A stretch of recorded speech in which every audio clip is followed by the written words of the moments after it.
আজকে সকাল সকাল চলে আসলাম তোমাদের সামনে একটা ছোট্ট ব্লগ নিয়ে। আলপনার পিত্তথলির মধ্যে পাথর হয়েছিল, তোমরা তো সবাই জানো।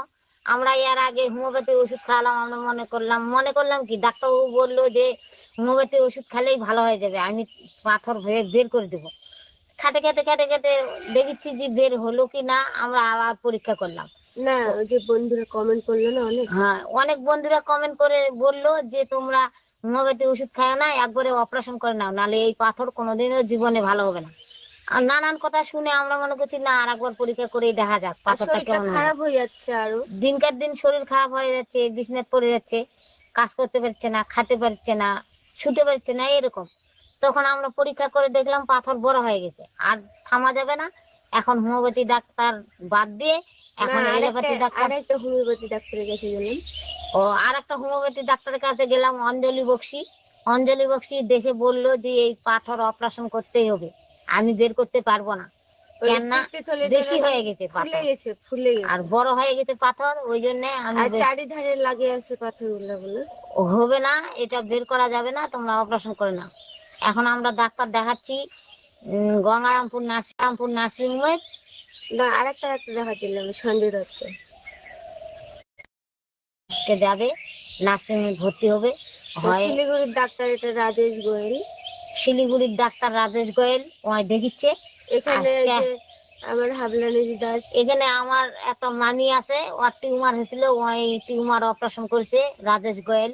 ওই গঙ্গারামপুর সুস্পর্শ নার্সিং হোমে, গঙ্গারামপুর সুস্পর্শ নার্সিং হোমে তো অপারেশন করেছে।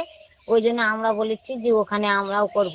ওখানে বলে খুব ভালো ডাক্তার, ভালো ভালো আছে, তার মধ্যে সুযোগ সুবিধা ভালো আছে। আবার কিন্তু মানুষের আবার ওই যে কি কার্ড, স্বাস্থ্যসাথী কার্ড দিয়ে বলে ছাড় পাওয়া যায়। আবার একটাই দুশ্চিন্তা, বাড়ির মানুষের থাকতে দিবে না। আমি কি করব, আমার তো চিন্তা হচ্ছে থাকতে দিবে না। যদি থাকতে দিত তাহলে আমিও ওখানে থাকতাম, দেখাশোনা করতাম কি হচ্ছে না হচ্ছে। তো ওরাই বলে দেখাশোনা করবে, তো দেখা যাক। আজকে রক্ত তো দিতে যাবে, রক্ত দিতে যায় কেমন দেখাশোনা করছে ওরা, আমরা আগে দেখি। আর রক্তটা আমার প্রথমে যখন পরীক্ষা করি তখন 6.5 ছিল, আর তারপরে যখন পাথর বড় হয়ে গেল তখন রক্ত কমে 6 হয়ে গেছে। এখন রক্ত কমে গেছে, জন্ডিস হচ্ছে, কি হচ্ছে না হচ্ছে। এখন তো রুগী বিছনায় পড়ে গেছে, এখন অপারেশন করাই লাগবে। আমরা আজকে ডাক্তার ওই জন্য প্রথমে বললো কি যে 2 মাস ধরে রক্ত হোক, তারপরে তোর অপারেশন করব। তখন ভুগা বলছে কি যে ডাক্তারের কাছে ভুগা আবার বললো যে আমাদের রক্ত ম্যানেজ করা আছে, আমরা দেরি করব না। আর যতদিন ধরে পাথরটা নাকি থাকবে ততদিন আমি খাটতে পারবো না, উঠতে পারবো না, বিছানায় পড়ে গেছি, এখন কিছু কাজ করি না, মা করে সব। আর একটুও হাঁটতে পারি না, একটু হাঁটলেই পায়ে পায়ে বের লাগে, মাথা ঘুরে পড়ে যায়, আর বমি হয় প্রতিদিন। হ্যাঁ, খাওয়া যায় না কিছু।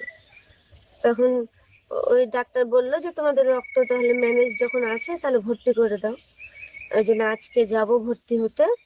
আজকে মঙ্গলবার, মঙ্গলবার বুধবার ভর্তি রাখবে, রক্ত দিবে, তবে বৃহস্পতিবার ছুটি, তবে শনিবারে আবার ভর্তি নেবে, তখন অপারেশন করবে। কি হচ্ছে, ছবি তুলতে হবে, রক্ত পরীক্ষা করতে হবে, করে দেখবো। রুগী যদি ভালোই থাকে তাহলে 20-25 দিন দেখার পরে পরীক্ষা টরীক্ষা করে আবার পেটের ছবি টবি তুলে তারপর আবার আমরা নার্সিং হোমে যোগাযোগ করবো। আর এখন তো বন্ধ আছে যে লাস্ট আর একবার এইখানে বালুঘাট মাতৃসদন নামে একটা পরীক্ষা কেন্দ্র আছে, ওখানে বলেছিল যে করিস লাস্ট আরেকবার, ওখানে খুব ভালো।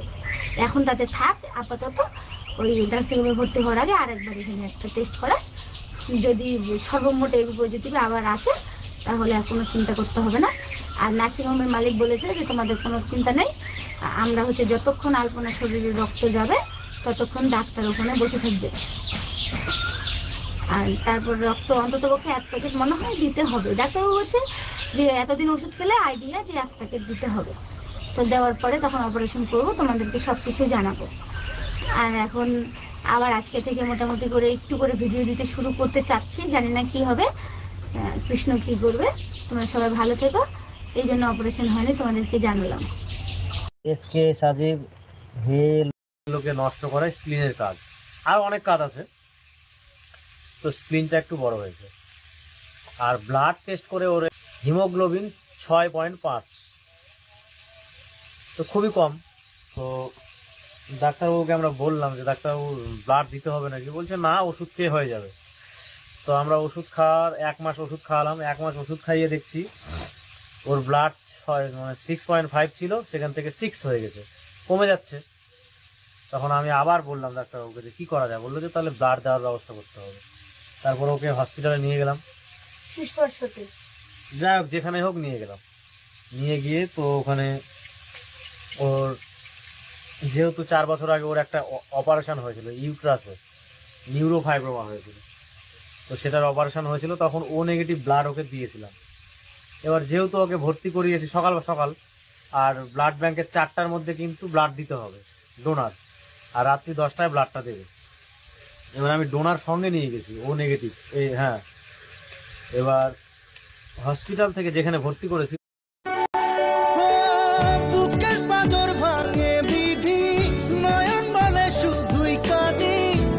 তো গাইস, তোমরা ঠিকই শুনেছো যে আলপনাদি আমাদের মাঝে আর নেই, কারণ আলপনাদির অনেক কিছু হয়েছিল। তোমরা তো ভিডিও ফুটেজের মধ্যে দেখলে কত কিছু হয়েছিল। তো তোমাদের কাছে আমার একটাই কথা যে তোমরা এই স্বাস্থ্যসাথীর কার্ড এইসব নিয়ে কোনোদিনও ঝামেলাতে পড়বে না। নিজের টাকা আছে, টাকা নিয়ে হাসপাতালে গিয়ে অ্যাডমিট হবে, না কারো থেকে হাওলা তুমি লোন নিবে, তবু এই সরকারির মধ্যে কোনো দিনও এরকমটা করবে না। কারণ এরা এত বড় কিছু হয়েছে, এত বড় একটা রোগ হয়েছে, তবু এরা হালকাতে নিয়ে নিয়েছিল সব কিছু। এই হালকাতে নেওয়ার জন্যই কিন্তু আজ আলপনাদি আমাদের মাঝে নেই, আর ইউটিউবে ভিডিও দেখতে পাচ্ছি না আলপনাদি। তোমাদের কাছে আমার একটাই রিকোয়েস্ট যে তোমরা এইভাবে কোনোদিনও কিছু এড়িয়ে যাবে না। যাই হোক না কেন হাসপাতালে যাবে, হাসপাতালে বড় হাসপাতালে গিয়ে ডাক্তার দেখিয়ে চেক আপ করিয়ে ওষুধ খাবে। আর আলপনাদি তো বহুত রোগ ছিল, প্রচণ্ড অনেক রোগ ছিল, যেমন কি বলে তোমার রক্ত ছিল না শরীরে, তারপরে পিত্তথলিতে পাথর হয়েছিল, তারপর তোমার জন্ডিস ছিল, আরও কিছু ছিল, আরও অনেক কিছু ছিল, তো তোমরা সবই দেখতে পেলে। তো দেখো, ভালো মানুষ কোনোদিনও দুনিয়াতে থাকে না বেশি দিন, ভালো মানুষ কম দিনই থাকে। যেমন দেখো, একটা বাগানে, ফুলের বাগানে যদি ভালো ফুল থাকে, সেই ফুলটি কিন্তু মায়ের পায়ে দেওয়া হয়। তাই আলপনাদিকেও ওই ভগবান টেনে নিয়ে গেছে। ভালো মানুষ বেশি দিন দুনিয়াতে থাকে না, ঠিক আছে? ভালো মানুষ বেশি দিন দুনিয়াতে থাকে না, ঠিক আছে? তো আলপনাদিকে আজকের পর থেকে আর দেখতে পাবো না, এখন থেকে তো দেখতে পাবো না, কারণ আলপনাদি তো এখন দুনিয়ার মাঝে নেই। তো আলপনাদি তুমি যেখানেই থাকো ভালো থেকো, ভগবানের কাছে এটাই চাইবো, যেখানেই থাকো ভালো থেকো। আর বাড়ির লোকদের বলবো যে আলপনাদি নেই, তো এখন আর মন খারাপ করে লাভ নেই।